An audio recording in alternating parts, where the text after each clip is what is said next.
তিনটা গাছের মধ্যে প্রথম গাছটাতে আপনারা লাল তেঁতুল গাছ পাবেন, লাল তেঁতুল পাবেন, আর বাকি দুইটা কিন্তু সাদা তেঁতুল।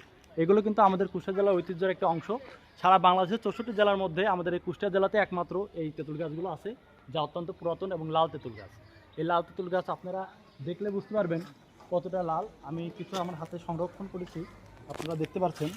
তো এই লাল তেঁতুল দেখতে পাবেন কত লাল, ভিতরে দেখতে পাচ্ছেন একবারে লাল টকটকি সিঁদুরের মতো, আর ভাঙলে বারে দেখতে পাচ্ছেন কত। আর এগুলো কিন্তু অনেকটা মিষ্টি স্বাদযুক্ত, অনেক। আর এগুলো লাল দেখতে পাচ্ছেন, যদি আমি হাতে করে মনে হবে যে হাত কেটে গেছে।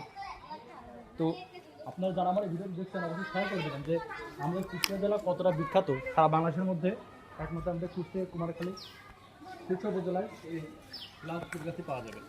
তো অনেক বড় গাছ দেখতে পাচ্ছেন, উঠতে গেলে কিন্তু অনেক কষ্ট হয়। অনেক ছেলেপেলেরা এখানে কিন্তু আসে, যারা লাল তেঁতুল সংরক্ষণ করে। বাংলাদেশ থেকে অনেক মানুষ এখানে আসে, ঢাকা থেকে 64 জেলা থেকে এখানে এই গাছগুলো দেখতে আসে।